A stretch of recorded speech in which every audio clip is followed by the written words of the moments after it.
dal leen ak jàmm ñu koy tàqat yéenekaay xëyandoo tàmbaleeg direct news mi di kat ci Abdoulaye Daouda Diallo le manque de sincérité la ko yéenekaay bi tudde ak d'élégance dans son discours naka discours boo xamante ni daanaka wax na ko ba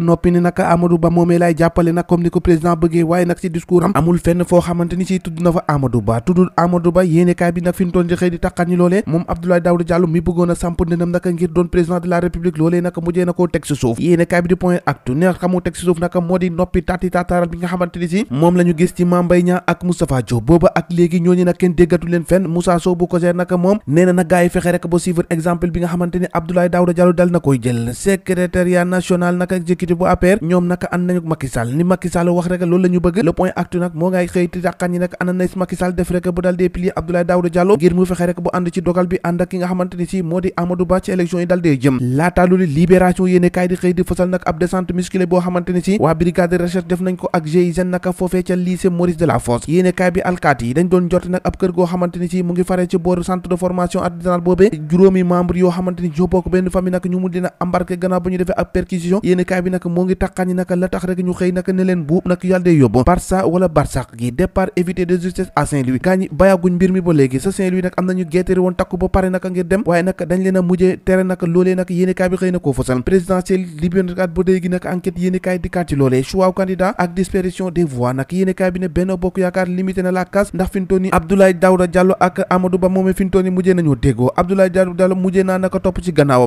ak féewaloo goo xamante ni si ñu ngi ko doon jotte ci ñoom ñaar yéene kaay bi Sud Quotidien ñoom la xëy fësal nee na Abdoulaye Daouda Diallo nag rend les armes ya mu téewoon geetaru taxaw naka delloo na ko joxante nag loxo nataal di ko fësal moom ak Amadou Ba ndax moom la mu bëggoon rek moo di dem diriger élection présidentielle naka ci coalition ko boppam rentrée des classes alerte le déficit d'enseignants yéene kaay bi ne plus de 200 yoo xamante ni si remplacé na ca Sédhiou ak ca Matam yéene kaay bi xëy na koo fësal di indi ab njàqare ni ubbitee fi école yi ndax du am benn lënt yéene kaay bi di yor di kaay 78e session de l'Assemblée nationale mbootaayu xeet yi foofee ta New York le président Macky Sall naka foofee daanaka gaaya dañ ko faa teeru bu neexul de yéene kaay bi mu ngi koy sa réservation bi mu defoon ci hôtel ba sax da koo mujjee annulé yéene kaay bi ne naka gaaya nga ko fa teeru naka ak yuuxo naan libéré Ousmane Sonko yéene kaay bi xëy na ko fësal naka ñu xës si leneen te moo di ADD sans mots Abdoulaye Daouda Diallo amatul lu mu wax ndax yéene kaay bi ne la mu ngaboon yépp ci arme nag teg na ko suuf ngir topp ci gannaaw Amadou Ba yéene kaay bi di suñu lamb la ñu koy jeexale ak Modou Lo Ama face à face bi ñu doon amal foofee ca Gambie Banjul naka tàng na à 180 degrés yéene kaay bi ne Modou Lo moom dafa dal dee quitté na Ama naka ci mer boo xamante ni kenn mu ne su ko wax le combat royal boobee naka moo tax combat Eumeu Sène ak Tapha Tine daanaka kenn waxeetu ko les échos de Banjul face à face boobee nag yéene kaay bi xëy na see dikkaat yéene kaay dikkaat ci leneen moo di l'épopée de Tyson 1995-2015 les faits saillants de la carrière de mbëru askan wi Tyson mbëru askan wi fa mu révolutionné lamb ba fa mu yegg si ni ana kan moo di Tyson yéene kaay bi di suñu lamb mu ngi xëy di ñu ko nataal ak di ñu wax jaar-jaaram yi gën a fës ci wàllum